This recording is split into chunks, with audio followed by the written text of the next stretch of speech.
Un truc qui m'a toujours insupporté dans le milieu général du business en ligne, c'est, cette profusion de choses géniales qu'on n'a plus le droit de faire parce que, c'est pas bon dans le mindset, c'est pas une bonne chose et cetera et les jeux vidéo, ça fait vraiment partie de ce truc-là. J'ai l'impression que, tout ce qui rentre un petit peu dans la catégorie divertissement quand on regarde d'un point de vue mindset d'entrepreneur, c'est, ce qui est à proscrire absolument parce qu'il faut être productif, parce qu'il faut penser business, parce que, tout autour de votre vie et tout le contenu que vous consommez, ça peut pas être du contenu juste chill, juste fun. Il faut impérativement que ce soit du contenu qui vous apporte quelque chose, etc. Et je trouve que dans le business, surtout dans le business, hein, sûrement dans d'autres milieux aussi, je pense que dans le développement personnel, c'est pas improbable que ce soit aussi un petit peu comme ça.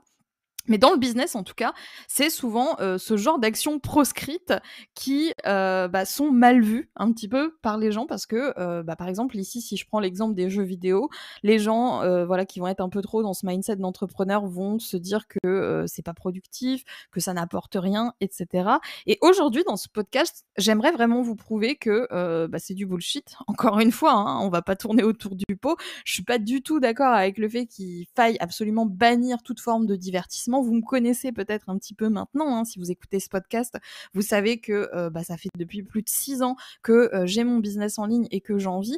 Et tout au long de ces 6 années, il y a toujours des règles comme ça que je me suis plus ou moins fixée. Et ma règle, ça a été que mon business soit là pour servir ma vie et faire en sorte que je puisse passer des moments à faire des trucs cool, à faire des trucs chill et à profiter en fait tout simplement de la vie. Et pour moi, les jeux vidéo, ça a toujours été quelque chose que j'ai adoré, que j'ai toujours été passionnée par ça. Et forcément, quand on m'a dit: «Oui, alors tu viens de lancer ton business, il va falloir que tu fasses que des trucs ennuyants, que tu te concentres uniquement que sur des tâches productives», dans ma tête, je me suis dit que ça allait être un petit peu embêtant, mais voilà, l'esprit rebelle au fond de moi n'a jamais abandonné ça. Et aujourd'hui, avec le recul, je vais vous expliquer un petit peu dans ce podcast pourquoi je pense pas que ce soit une mauvaise chose que j'ai continué à jouer aux jeux vidéo, pendant toutes ces années alors que j'avais mon business, alors qu'il fallait être productif, alors que ceci, alors que cela. Vous allez voir dans ce podcast que ça m'a apporté vraiment beaucoup de choses dans mon entreprise, dans ma manière de penser et même dans qui je suis encore aujourd'hui de manière globale. Et j'avais envie de détailler tout ça un petit peu avec vous parce que moi, j'essaye vraiment de combattre à travers ma chaîne, à travers, mon site, mes formations et cetera, de vaincre un petit peu cette idée qu'il faut impérativement souffrir, travailler dur, toutes ces choses-là pour avoir un business prospère, pour avoir un business qui nous correspond et qui nous plaît. Moi, je suis dans on est là pour kiffer, hein, clairement. Dit grossièrement, c'est un petit peu ça et si jamais justement cet état d'esprit, cette vision, vous parle, n'oubliez pas que je vous ai sorti une toute nouvelle formation, un tout nouveau programme qui s'appelle Royal Advice, dans lequel je vous partage 21 conseils inédits que j'ai partagés nulle part ailleurs et qui sont d'après moi essentiels si vous avez envie de lancer un business en ligne pour générer des revenus passifs et un business en ligne qui vous ressemble. Donc c'est vraiment 21 conseils clés et si ça vous intéresse, bien sûr, ce sera dans la barre de description ou dans la description du podcast en fonction de là où vous écoutez ce que je vais vous dire aujourd'hui. Ça va être un podcast un petit peu personnel parce que pour que justement je puisse vous expliquer un petit peu tout ça, il va falloir que je rentre un petit peu plus dans le détail et que je vous parle déjà un petit peu de mon histoire avec les jeux vidéo. Donc moi, j'ai toujours joué aux jeux vidéo aussi loin que je m'en souvienne, avec ma petite Game Boy Advance que je chéris encore aujourd'hui. La PlayStation 1, tout ça, j'ai vraiment joué aux premières presque, enfin non, peut-être pas les premières, les deuxièmes générations de consoles peut-être. J'ai joué aux deuxième génération de consoles et plus tard, vers mes 12-13 ans, quelque chose comme ça, j'ai eu mon premier ordinateur. Non, vers mes 11 ans, mon premier ordinateur et du coup, forcément, j'ai commencé à jouer aux jeux PC à ce niveau-là. Et du coup, quand j'étais jeune, je jouais vraiment énormément aux jeux vidéo, forcément, hein, j'avais pas grand-chose d'autre à faire. Ça a été vraiment une période où j'ai fait pas mal de choses et quand j'ai commencé à rentrer dans la vie active, donc j'ai eu mon premier travail vers 17 ans, là, j'ai complètement arrêté de jouer aux jeux vidéo parce que en vrai, la vie active, ça m'a toujours épuisée. J'ai pas eu aussi des métiers très reposants, hein. Je vous en avais parlé dans plusieurs vidéos. Moi, les métiers que j'ai eus, les premiers métiers, c'était dans la restauration rapide et tout ça. Donc forcément, c'était des métiers qui étaient très, très épuisants physiquement. Et quand je rentrais chez moi le soir, ou même le week-end, en vrai, j'avais vraiment pas l'énergie de jouer à des jeux vidéo, j'avais juste l'énergie de m'affaler dans mon canapé et de baver devant une série Netflix ou devant une vidéo YouTube, parce que ça demande beaucoup moins d'efforts, ça demande moins de réflexion. Voilà, on est vraiment passif quand on regarde une série ou un film, alors que quand on est en train de jouer à un jeu vidéo, on prend part à l'action littéralement, donc on doit réfléchir, on doit voilà, mettre en place des choses en fonction du jeu auquel on joue, c'est un peu ça. Et du coup, pendant toute la période où j'avais des métiers normaux, entre guillemets, un travail normal comme j'aime bien l'appeler, eh bien, je jouais pas du tout aux jeux vidéo parce que j'avais ni le temps ni l'énergie de faire ça. Et quand j'ai lancé mon business, alors au début, je jouais pas du tout parce que forcément, période de lancement, tout ça. Et j'ai commencé à m'y remettre un petit peu, hein. J'ai notamment pas mal joué aux Sims, je vous en parlais assez souvent. C'était vraiment le truc que je faisais régulièrement le soir, etc. C'était plus par période en réalité. Il y avait des périodes où pendant 2-3 mois, je jouais très régulièrement et après des périodes où pendant plusieurs mois, je jouais pas du tout et je trouvais d'autres choses pour me détendre, etc. Mais globalement, je jouais quand même un petit peu par-ci par-là, sans plus. Et je dirais que c'est vraiment à partir de l'année dernière que j'ai vraiment repris un rythme vraiment beaucoup plus intense, dans le sens où aujourd'hui il n'y a pas un seul jour où je vais pas au moins jouer à un moment de la journée, parce que ça fait vraiment partie de ma routine et c'est nécessaire à mon bien-être aujourd'hui. Et vous allez comprendre aujourd'hui dans ce podcast pourquoi je dis tout ça et voilà, je vais vraiment rentrer dans le détail. Là, c'est vraiment juste pour vous situer un petit peu mon expérience vis-à-vis de tout ça. Et du coup, pourquoi il y a un an, voilà, qu'est-ce qui s'est passé il y a un an? Il y a un an, en fait, pour la toute première fois de ma vie, j'ai commencé à jouer à un MMORPG. Et du coup, si jamais vous ne savez pas ce qu'est un MMORPG, je vais essayer de vous l'expliquer, mais clairement, ça va être assez bancal comme explication. C'est un espèce de gros jeu, voilà, multijoueur où chaque personne incarne un personnage et voilà, il y a littéralement des centaines, voire des milliers d'heures de contenu à disposition, des quêtes, des sous-quêtes, etc. Et voilà, tout le temps du contenu qui vient se rajouter, etc. C'est un jeu en fait qui se termine finalement jamais et du coup qui nécessite vraiment beaucoup plus d'investissement qu'un jeu classique, voilà, qui a une fin, un début auquel on va jouer vraiment dans son coin. Et du coup, j'ai commencé à jouer à un jeu comme ça. Donc l'exemple le plus connu en général des MMORPG qu'on donne, c'est World of Warcraft. Et vous avez sûrement déjà vu des documentaires où on disait que voilà, c'était littéralement une vie à part. Je suis assez d'accord avec le fait que voilà, c'est vraiment des univers à part. Alors là, je parle pas en mode voilà, ça y est, c'est un monde parallèle, pas du tout, hein. C'est juste que c'est vraiment des communautés entières. Vous allez le voir, je vais vous expliquer un petit peu plus en détail ici. Et du coup, comme moi, mon jeu principal est un MMORPG, forcément, il y a des mécaniques, il y a voilà tout un système et toute une communauté autour de ça qui m'ont apporté beaucoup de choses et que j'arrive à voir aujourd'hui d'un œil business. Après, il n'y a pas forcément que le MMORPG auquel je joue, qui n'est pas WoW d'ailleurs, qui est Final Fantasy XIV pour la petite anecdote. Il y a aussi d'autres jeux sur le côté qui vont pas forcément du tout avoir justement le même, comment dire, le même univers et la même manière d'être joué. Disons que tout ce qui va être MMORPG, c'est des choses qui vont nécessiter beaucoup de concentration chez moi. Et généralement, quand je joue à un jeu comme un MMORPG, j'arrive pas à penser à autre chose en fait. Je suis vraiment concentrée sur ce que je suis en train de faire, j'ai plein de trucs à gérer, etc. On va encore une fois avoir l'occasion de plus détailler tout ça plus tard.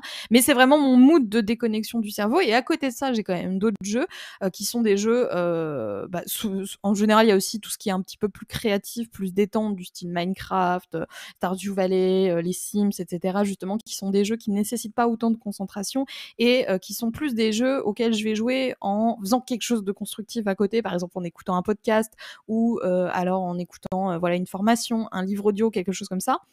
Et là, du coup, forcément, c'est tout de suite plus intéressant. Mais vous allez voir que même les jeux qui demandent une concentration complète sont pas forcément à jeter, sont pas forcément inutiles en tant que tels.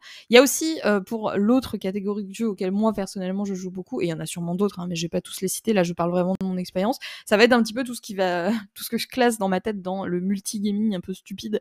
C'est-à-dire que ce sont des jeux qui ont vraiment aucun intérêt à long terme, encore moins en solo, encore moins tout seul, mais qui sont juste là en fait pour sociabiliser avec vos potes et pour rire tout simplement avec eux et passer des bons moments.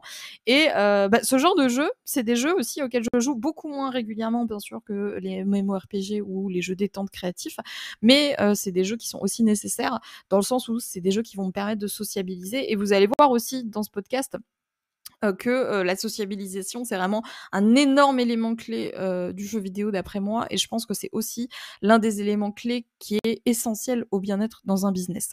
Donc voilà en gros pour mon petit état des lieux, hein, j'espère que je me suis pas trop égarée dans tous les sens parce que forcément je pourrais parler de ça pendant des heures parce que c'est vraiment quelque chose que j'aime beaucoup. D'ailleurs, c'est l'une de mes passions, je pense, je peux dire à ce niveau-là. Et je voulais juste faire une petite, un petit aparté à ce niveau-là. Ici, je vais pas forcément parler du système de rentabilité autour du jeu vidéo. À titre personnel et des différents, voilà, des différentes choses que j'ai pu constater, des études de marché que j'ai pu faire, etc. Parce que forcément, vous vous en doutez, je me suis déjà posé la question est-ce que voilà, il n'y a pas moyen de créer un business autour des jeux vidéo, autour d'un truc en particulier. C'est pas forcément, en tout cas sur moi, ce que j'ai envie de créer et ce que moi, comme format, j'ai envie d'apporter, quelque chose qui serait rentable pour moi. Donc j'ai pas forcément, pour l'instant de projet lié aux jeux vidéo, dans le business, hein. Pour moi, c'est pas forcément, 2 choses compatibles et c'est pas une mauvaise chose aussi parce que ça me permet d'avoir d'un côté, voilà, tout ce qui est gaming et du coup, ce côté déconnexion et de l'autre côté, tout ce qui est business et qui va être un petit peu plus sérieux et qui va, voilà, nécessiter, une autre forme d'investissement parce que, je peux pas dire qu'il nécessite pas, enfin que le jeu vidéo ne nécessite pas d'investissement, surtout quand je joue à un MMORPG. D'ailleurs, sur ce type de jeu, notamment, et notamment sur FF14, du coup, qui est celui auquel je joue, il y a plusieurs types de gameplay, plusieurs types de contenus auxquels j'ai pu m'essayer et qui, en fait, finalement, m'ont apporté énormément de compétences quand je regarde avec le recul. Notamment, sur ce jeu-là, j'ai eu la possibilité, ces derniers mois, ouais, ça fait depuis quelques mois maintenant, de démarrer en fait ce qu'on appelle le contenu endgame. Donc c'est le contenu qu'on arrive vraiment un peu à la fin du contenu de base du jeu. On arrive du coup sur des trucs un petit peu plus haut niveau en fait et qui nécessitent vraiment beaucoup de concentration parce que les MMORPG généralement on a genre des dizaines voire des vingtaines de touches sur lesquelles il faut appuyer dans un bon ordre, etc., avec des mécaniques de combat qu'il faut gérer en même temps, tout ça en temps réel. Bref, c'est vraiment quelque chose qui nécessite beaucoup de concentration. Donc en fait moi là où ça m'a déjà énormément aidé ce type là de gameplay, je veux dire, c'est que j'étais dans une phase où j'avais vraiment beaucoup de mal à me reconcentrer parce que vous savez que moi j'ai pas non plus un rythme voilà hyper épuisant à la base et là j'étais vraiment dans un mood où j'avais envie de faire plus de choses, où j'avais envie de m'investir plus dans mon business, mais c'est comme si ma concentration s'était un petit peu atrophiée et je pense d'ailleurs que la concentration s'atrophie. C'est-à-dire que moins vous prenez l'habitude de travailler et moins vous avez envie de travailler et moins vous y arrivez sur le long terme. Donc forcément, ça faisait depuis des années que je travaillais pas énormément et du coup j'avais vraiment beaucoup de mal à faire des sessions de travail plus grandes et du coup j'avais une frustration parce que j'avançais pas assez dans mes projets. Et le fait justement de me lancer dans ces trucs-là, qui nécessite justement une concentration, souvent pendant 10 minutes de combat ou ce genre de choses, et qui nécessite de réessayer 1000 fois la même chose et du coup d'être concentré pendant des heures entières finalement sur un même truc, c'est vraiment quelque chose qui m'a aidé à remuscler ma concentration et c'est vraiment tout bête parce que ça m'a permis de remuscler ma concentration en faisant quelque chose d'appréciable, quelque chose d'amusant, quelque chose de divertissant et où généralement on compte pas les heures, donc c'est très très positif. Autre truc aussi, c'est que ce type de combat où souvent on est en équipe de 8, ça nécessite d'être coordonné avec les personnes avec qui on travaille, avec qui on travaille, vous voyez, avec qui on est en train de jouer, donc que tout le monde voilà sache ce qu'il a à faire et comment se positionner par rapport aux autres, etc. Et du coup, ça m'a permis du coup d'apprendre à travailler en équipe, ce qui est quand même quelque chose d'essentiel quand on a un business, aussi quand on a une équipe. Alors dans mon cas, c'est peut-être moins essentiel. Pourquoi? Parce que je suis solopreneuse. Là, actuellement, je travaille vraiment toute seule et voilà, je reste un petit peu dans mon coin et je suis pépouse, tout ça. Mais quand on est entrepreneur, c'est important justement quand même d'apprendre à travailler avec les autres, d'apprendre à tenir compte de la vie des autres, à sociabiliser avec les autres parce que forcément, comme je vous le disais, les jeux vidéo, c'est quelque chose qui permet réellement de sociabiliser énormément. J'ai eu aussi l'occasion d'améliorer un petit peu mon anglais parce que c'est aussi sur ce genre de jeu où tout le monde n'est pas forcément francophone, donc il faut apprendre à parler anglais, il faut à l'écrit comme parfois à l'oral pouvoir s'exprimer et du coup c'est un excellent exercice aussi pour améliorer justement une langue sans que ce soit quelque chose de pénible parce que moi jusque là ce que je faisais J'avais quand même un bon niveau en anglais, même s'il était pas, parfait ni, excellent. Mais, bah, moi, je lisais des livres business en anglais. C'est comme ça que j'améliorais mon anglais. Mais vous vous doutez bien qu'entre lire un livre business, en anglais ou jouer à un jeu vidéo avec des gens à qui je dois échanger, voilà, sommairement en anglais, c'est quand même plus appréciable de faire le deuxième truc. Et en plus de ça, bah, c'est des vrais gens, donc ils peuvent vous aider justement à vous améliorer à ce niveau-là. Donc il y a quand même pas mal d'avantages. Pour en revenir aussi à cette histoire, bah, de raid un petit peu haut niveau, on peut appeler ça comme ça. C'est vraiment, un genre de jeu où vous êtes face à un combat qui va être extrêmement difficile. Comme je le disais, vous allez avoir genre une vingtaine, voire une trentaine de touches sur lesquelles appuyer et dans lesquelles vous devez appuyer dans le bon ordre sans vous tromper pour faire le meilleur truc possible parce que sinon, voilà, c'est mort, hein. Vraiment, c'est du die and retry. On meurt, on recommence, on meurt, on recommence. Et du coup, le fait de mourir, recommencer, mourir, recommencer, mourir, recommencer, progresser un petit peu et aller s'entraîner parce qu'on est vraiment dans une logique comme ça sur ce genre de truc. Quand je vous dis, voilà, il faut vraiment voilà, y aller, s'entraîner et après une fois qu'on s'est entraîné, on y va mécanique par mécanique, on avance progressivement et ça vraiment ça a été quelque chose qui était essentiel pour moi dans mon nouveau système d'apprentissage parce que ça m'a permis de voir comment moi je réagissais bah, à de nouvelles informations, comment je faisais pour m'adapter, aussi d'améliorer ma capacité à apprendre de nouvelles choses parce que forcément plus j'essaye, plus je continue et plus je fais ce genre de contenu et plus ça devient facile, plus j'habitue mon esprit en fait à apprendre, à progresser et j'en apprends vraiment beaucoup plus sur mon propre système d'apprentissage en faisant des raids au niveau sur Final Fantasy XIV que en 50 business, 6 ans de business où bah, pour le coup je me suis pas vraiment retrouvée confrontée à ce genre de problématiques où il fallait vraiment apprendre vite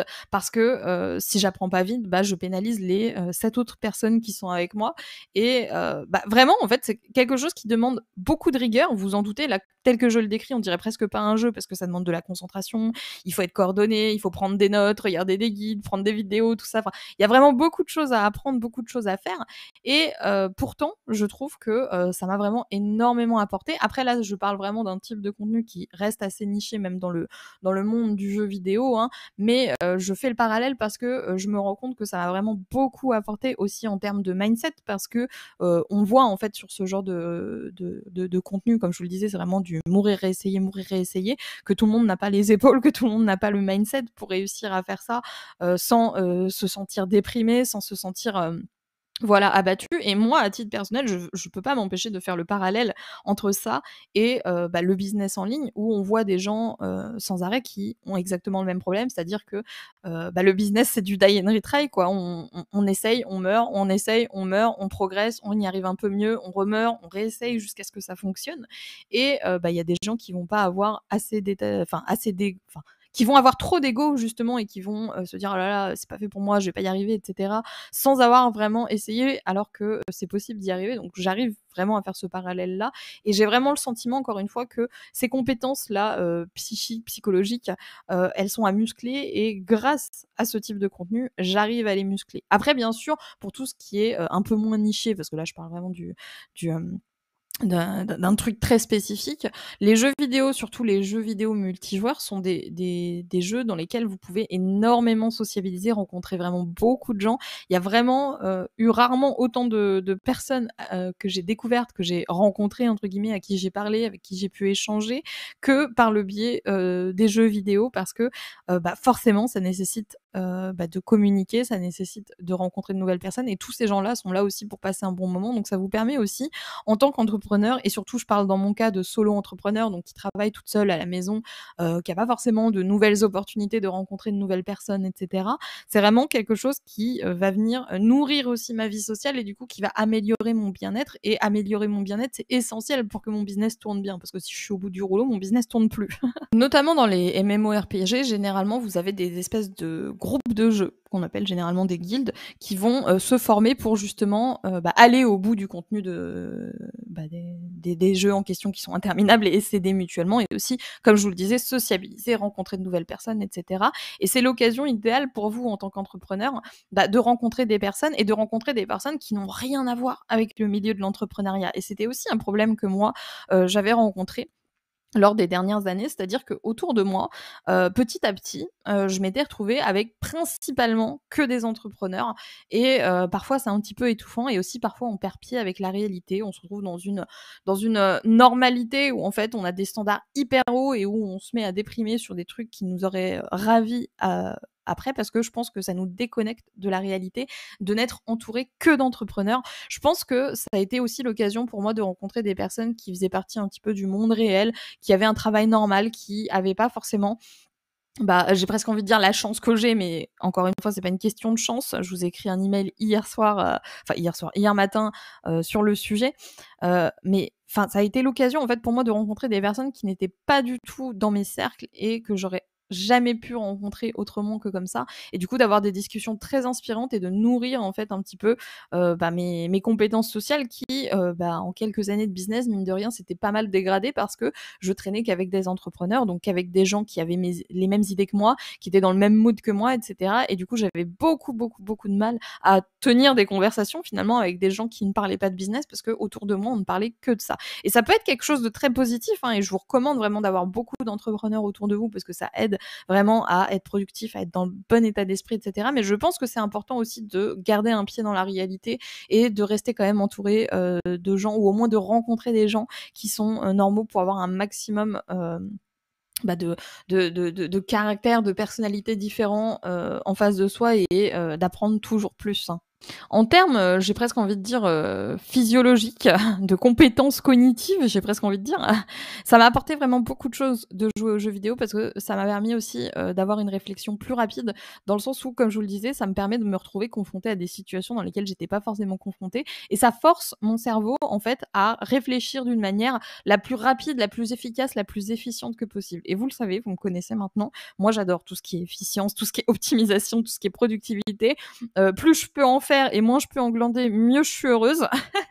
Du coup, forcément, ça m'a vraiment beaucoup apporté d'avoir justement tous ces progrès en fait finalement au niveau de mon cerveau et de voir que vraiment j'étais en train de progresser sur le domaine de la réflexion. Parce que le problème dans lequel je me suis retrouvée aussi dans mon business, c'est que j'étais beaucoup dans une espèce de routine et forcément, faire tout le temps la même chose, parler tout le temps de la même chose, être toujours avec des gens qui parlent de la même chose, à un moment donné, ça vous ponce votre créativité, ça vous ponce votre motivation. Et là, ça m'a vraiment permis de voir ça sous un nouvel angle, d'avoir une nouvelle approche et d'apporter des idées nouvelles, en fait, dans ce que je faisais depuis des années et vraiment de le rendre beaucoup plus appréciable. Ça m'a permis de fignoler, en fait, mon business en tenant compte de tout ce que j'avais pu apprendre sur moi-même et de ce que j'avais pu entraîner aussi mon esprit à faire, c'est-à-dire à réfléchir plus rapidement, à visualiser beaucoup plus rapidement ce que j'ai à faire, les actions à faire, dans quel ordre, etc., avec le minimum de réflexion. Après, en termes aussi, si je prends un autre aspect de gameplay, par exemple de tout ce qui va être mode histoire, etc., ça m'a appris aussi pas mal de choses sur le storytelling, sur la manière dont une histoire pouvait être intéressante à raconter dans un jeu vidéo, comment certains scénaristes de jeux vidéo font justement pour qu'on se sente impliqué dans l'histoire, dans ce qu'ils sont en train de raconter. Et c'est encore plus vrai sur FF14, qui est un jeu qui est vraiment réputé pour son histoire, hein, qui n'est pas parfaite, loin de là, mais qui a quand même des éléments de storytelling très intéressants et aussi des parallèles que moi j'aime beaucoup faire. Moi je suis très métaphore, très image, symbolique, etc. Et du coup c'est forcément quelque chose qui me nourrit et qui m'inspire émotionnellement. Donc c'est aussi quelque chose de très très intéressant. Et du coup, même juste en vous parlant que de tout ça, ce qui est déjà pas mal, j'ai l'impression que ça fait depuis un bon moment que je parle de jeux vidéo. Je pense que vous voyez vous-même à quel point, en fait, c'est du gâchis de dire aux entrepreneurs: «Arrêtez de jouer aux jeux vidéo quand vous lancez votre business. Arrêtez, de perdre votre temps». Parce que pour moi, c'est tout sauf de la perte de temps. Je pense qu'on est des êtres humains, on a besoin de se divertir. Dans les Sims, c'est ça, hein, vous avez besoin de temps en temps jouer aux jeux vidéo après avoir travaillé parce que sinon votre Sims, il pète un câble. C'est vraiment, vraiment indispensable que vous ayez quelque chose qui vous permette de déconnecter du business et les jeux vidéo, c'est quelque chose qui me permet de faire ça. Comme je vous l'ai dit, il y a plusieurs types de jeux, hein, auxquels je joue. Globalement, je joue majoritairement au MMORPG parce que ça me permet de complètement déconnecter de mon business et c'est essentiel que j'arrive à faire ça pour pouvoir créer du contenu. Je me suis vraiment rendu compte que c'était quelque chose d'essentiel essentiel parce que si vous pensez sans arrêt à votre business et que vraiment à aucun moment vous arrivez à éteindre cette petite voix dans votre tête qui vous dit tu devrais être en train de travailler, tu devrais faire du contenu, tu devrais faire machin, vous allez juste vous épuiser et poncer votre créativité. Moi, c'est vraiment quelque chose qui a été essentiel pour moi. Et au-delà de ça, c'est quelque chose que je ne perçois pas comme inutile. En tout cas, pour moi, je trouve ça moins inutile, c'est peut-être personnel, hein, que de regarder une série ou de regarder la télé parce que ça demande une implication, ça demande des efforts, même des efforts minimes cérébraux. Comme je vous le disais, moi, ça m'a vraiment permis de muscler pas mal de choses autour de ma réflexion, autour de mon organisation, autour de l'optimisation, autour de ma réflexion aussi et de ma capacité à apprendre. Donc, pour moi, c'est tout sauf à jeter. Et ça m'a permis aussi de faire du multitâche sur des jeux un petit peu moins prenants, comme des jeux plus créatifs, comme je vous le disais, puisque ça m'a permis d'écouter des podcasts, parce que juste de me poser et d'écouter un podcast, moi ça a tendance à vite m'ennuyer, ça m'aide justement de pouvoir faire quelque chose de créatif en même temps. Et comme je ne suis pas très douée de mes mains, c'est-à-dire que je ne dessine pas très bien et tout ça, le fait d'avoir des jeux vidéo sur lesquels je peux exprimer ma créativité en écoutant des choses et en apprenant de nouvelles choses, c'est vraiment quelque chose qui m'aide. Généralement, j'apprends mieux aussi en créant en même temps. Donc, c'est parfait, je trouve. En termes de sociabilité aussi, ça peut beaucoup vous apporter et je pense que c'est un élément clé parce qu'on parle pas assez du fait qu'on est vraiment isolé quand on est entrepreneur et que la majorité des gens qu'on connaît sont des gens qui n'habitent pas à côté de chez nous et on n'a pas beaucoup l'occasion de rencontrer de nouvelles personnes physiquement parlant. C'est vraiment l'occasion de remettre un pied dans la réalité et rencontrer de nouvelles personnes avec qui vous avez déjà un lien et des intérêts communs, donc avec qui généralement le courant passe assez facilement.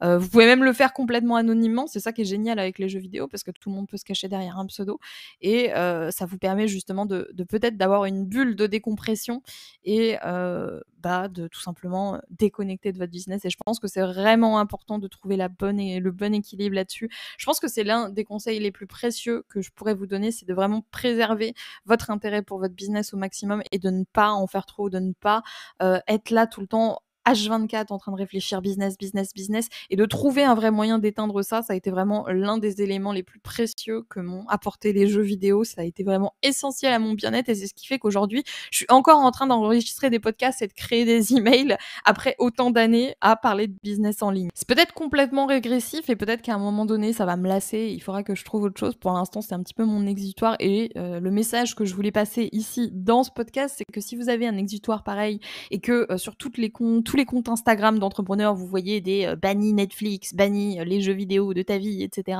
C'est le mal. C'est pas forcément comme ça que vous êtes obligé de créer votre business. Vous pouvez créer quelque chose qui vous ressemble, quelque chose qui est là pour apporter du plus dans votre vie et pas quelque chose qui soit une contrainte, quelque chose qui vous apporte de la souffrance et qui vous condamne en fait à vivre une vie mortellement ennuyeuse où il va falloir vous lever tous les jours à 5h du matin pour faire des pompes et ne plus jamais allumer Netflix de votre vie. Si cette vision du business vous parle et si vous voulez vous aussi construire un business qui vous permette de vivre la vie que vous avez envie de vivre, que ce soit en jouant aux jeux vidéo ou en mangeant gras devant Netflix, n'oubliez pas que dans la formation Royal Advice, je vous donne les 21 conseils que j'aurais aimé recevoir dès le début pour lancer un business aligné, pour lancer un business passif le plus rapidement possible. Donc si jamais ça vous intéresse, ces 21 conseils inédits que j'ai jamais partagés nulle part sont directement dans la barre de description. Vous avez une promo jusqu'à dimanche soir, donc si jamais ça vous intéresse, je vous invite à vérifier ça avant que ce ne soit plus disponible. J'aimerais beaucoup vraiment que vous me disiez dans les commentaires quel rapport vous entretenez avec les jeux vidéo et surtout à quels jeux vidéo vous jouez. Ça m'intéresse vraiment de savoir, donc n'hésitez pas à me mettre un petit commentaire pour me dire ça. Et si jamais vous n'êtes pas trop jeux vidéo, qu'est-ce que vous faites pour déconnecter du business? Est-ce que ça vous déconnecte vraiment à fond? Dites-moi ça dans les commentaires, ça m'intéresse de savoir tout ça, hein. Je suis toujours à l'affût de nouvelles idées, donc n'hésitez pas à me partager ça. Et moi j'espère du coup que ce long podcast vous aura plu. Ça m'a fait plaisir de parler de tout ça avec vous. Je vais vous laisser là. Je vous souhaite une super bonne journée et je vous dis à plus pour de nouveaux podcasts, de nouvelles vidéos sur la chaîne de Wonder White Queen.